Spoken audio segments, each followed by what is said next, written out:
Hello again, this is Omega Rider 1, and today we get to continue our Gundam vs. Macross videos.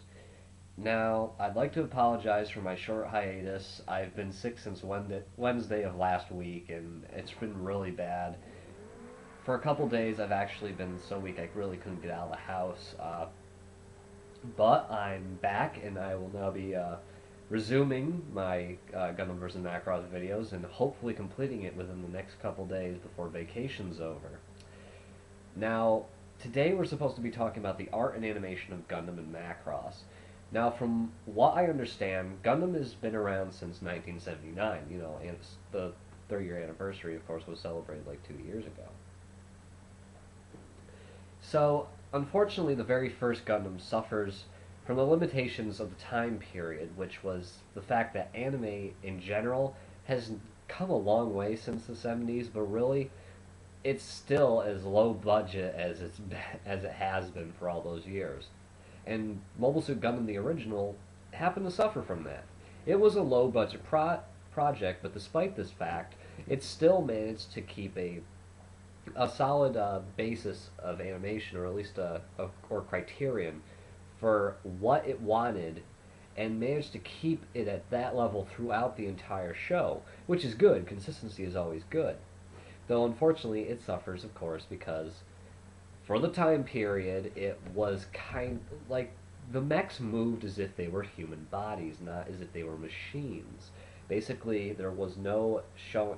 I can't get it in the picture, but it would show the joints moved like a human's. It didn't have it didn't get really detailed with the showing that there's parts of the joint ball and socket areas that moved, the legs and the knees and the elbows and the shoulders. They didn't really show any detail that tried to dissuade you to any idea that these were rather just humanoids fighting that looked like robots or had robot armor on, rather than full-on mechs. Whereas Zeta Gundam, its sequel in the 1980s, with its much higher budget and better animation quality, easily crushed. And from then on, it pretty much took on that role as being the anime that had a much more lifelike look to it. But Super Dimension Fortress Macross started in the 80s, so it came out on a really high note because it already had a really high production budget. So it had a lot more to work with for its for the very first show that it came out with. Unlike Gundam, that had to prove itself after the first one animation-wise, because story-wise, it blew everyone away. I mean, it won both the 1979 and 1980 Anime Grand Prix by stunning, just stunning values that it got from it. It was really popular. Though, of course, Space Runaway Idiom would go on to win the 1981 Anime Grand Prix after that, even though they pretty much come out the same year.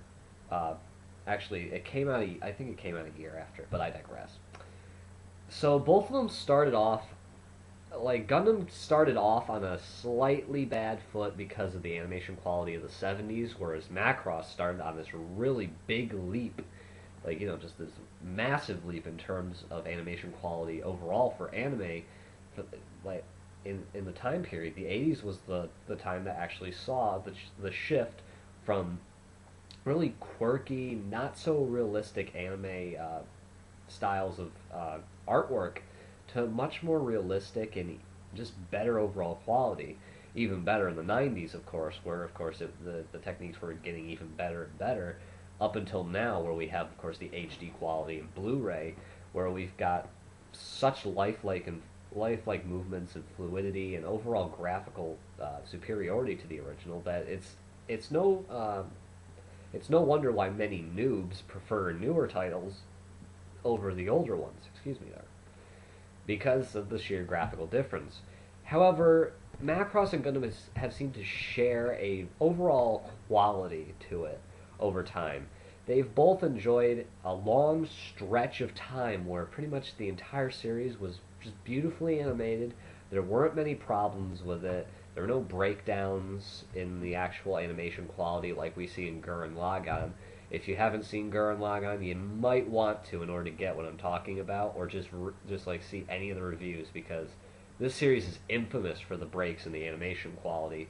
And though the director and some of the staff have said, "Oh, it's because we're making fun of the lower animation qualities at a certain point in an anime series," I believe that they did this intentionally.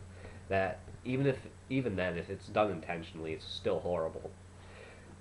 But both Macross and Gundam also share a point where the animation quality was really low. Uh, Not because the actual style dropped, it's just because of certain little things that overall are just off-putting to really, uh, like, fine tune, like, what's the word for it? Just critics like myself. You know, we look at these very fine points and can find issues with them. Again, for example, I talked about it with the characters before in Macross Frontier and in Gundam Seed Destiny, as well as just Seed in general, because of Hiraiyazashi, who uses a copy and paste format for his characters. He uses the same face, but just mix and matches eyes and hair color, as well as maybe a little difference in skin tone, just to make every single character in the series, which is very lazy in my opinion, and that's off-putting to me. But more so than that is the use of two things: is recycling footage and CGI. First of all, recycling footage is not only lazy, but it's insulting to the viewer, because most of us are going to know that we saw that scene before, and are going to immediately notice it. Second, CGI. Now, CGI, of course, is easier than animation because it's cheaper to make. It's cheaper to make because you don't have to use as many frames, because nowadays it's really easy to make CGI. It's not like it was like the Simpsons CGI scene like years ago where it cost several $1,000s per second of footage. Now pretty much anybody with a degree in animation can make one. But it's really off-putting to see it in an anime because it clashes with the background so much that it's just kind of disappointing. Even if the fight scenes or whatever you're using that CGI for is really good, it still looks fake. Sorry, it does. Now, both Seed and Frontier happen to suffer from these two things, and that's where the downgrade in the quality goes. Though Gundam has has officially redeemed itself with the quality of Double O and even better Gundam Unicorn, which is stunningly beautiful. And I think it has used CGI, but it used cell shading instead of the typical CGI, which not only made it fit into the background, but it made it a little more appealing than the usual CGI techniques that we saw in Macross Frontier for most of the battles. So overall, I'd have to call it pretty even. Both Gundam and Macross have had periods of good and bad in their animation quality, and I really can't pick out any that's really superior because character designs, unlike actual animation quality, vary from person to person in what they prefer. If you prefer a shonen style look, then you might prefer like something along the lines of Macross 7 or even GE Gundam for the respective styles.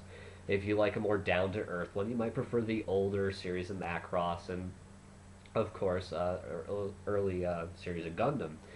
Or if you prefer the Bishonen type, then you're probably going to say, oh, maybe Seed, Destiny, and Macross Frontier have the best. But it's all subjective.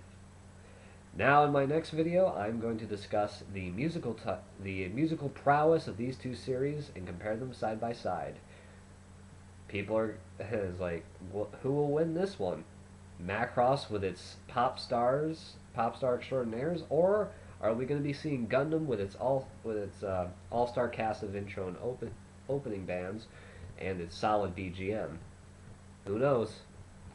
I'm Omega Rider 1, and I'll be seeing you later.